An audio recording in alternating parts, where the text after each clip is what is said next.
आइए दोस्तों प्रॉब्लम की अंडरस्टैंडिंग लेते हैं। If g is equal to A, h is equal to A, find g into H and h into G. कैसे करेंगे प्रॉब्लम समझिए। ये आपका g है, ये आपका h है। g के अंदर क्या है आपके पास, समझिए इस बात को, 7 है और 8 है, ठीक है। h के अंदर क्या है, h को थोड़े अलग कलर से बना देते हैं, h ऐसे बना देते हैं। h के अंदर है आपका 5 है, 4 है और 2 है। पूछा क्या है आपसे, यहां देखिए आपसे सबसे पहले इसने पूछा है g इंटू एच। कैसे करेंगे इसको, देखिए मैपिंग होती है। 7 यहां पर अगर g का एलिमेंट है तो 7 की मैपिंग पहले तीनों से होगी, ठीक है। तो क्या बनेगा, ये 7 5 7 4 7 2, एक तो ये बनेगी चीज।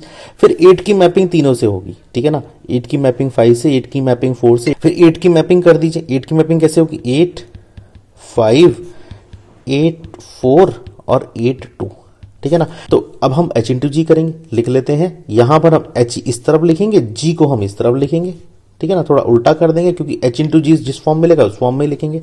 तो h के एलिमेंट लिख दीजिए आप। h के एलिमेंट क्या क्या है, h के एलिमेंट है आपके यहाँ पे 5 4 और 2, और g के एलिमेंट क्या है, g के एलिमेंट है आपके 7 और 8। मैपिंग करनी होगी आपको। कैसे कैसे मैपिंग बनाएंगे, सबसे पहले होगी 5 की मैपिंग इन दोनों के साथ।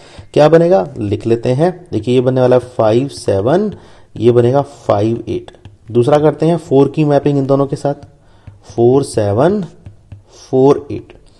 फिर है 2 की मैपिंग इन दोनों के साथ, ये और ये, तो 2 7 और 2 8, ठीक है ना। तो ये हो गया हमारा क्या, h इंटू जी, ठीक है। तो ये सारे के सारे एलिमेंट हो जाते हैं आपके g इंटू एच के, ये हो जाते हैं h इंटू जी के। इस तरह से हम इसकी अंडरस्टैंडिंग ले सकते हैं, इसको सॉल्व कर सकते हैं। आंसर भी आप चाहें तो यहीं लिख सकते हैं। आंसर हो गया h g इंटू एच, ये हो गया, और एक आंसर हो गया आपका h इंटू जी, ये हो गया, ठीक है ना। मैं अलग से लिखूंगा, वो पूरी पूरी रिपीट होगी, इसलिए मैंने यहीं पर इसका आंसर आपको दे दिया है। इस तरह से हम इस टाइप की प्रॉब्लम को सॉल्व दोस्तों कर सकते हैं, ठीक है ना।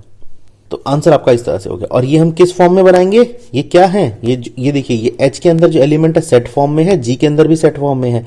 तो g इंटू एच और h इंटू जी के अंदर भी एलिमेंट सेट के फॉर्म में आएंगे। ये गौर करने वाली बात है। तो ये बेसिक अंडरस्टैंडिंग हमने ली, प्रॉब्लम को सॉल्व किया और देखा क्या क्या चीजें इसमें हम सीख सकते हैं। तो इस तरह से हम इसका आंसर दोस्तों बना सकते हैं। Thank you.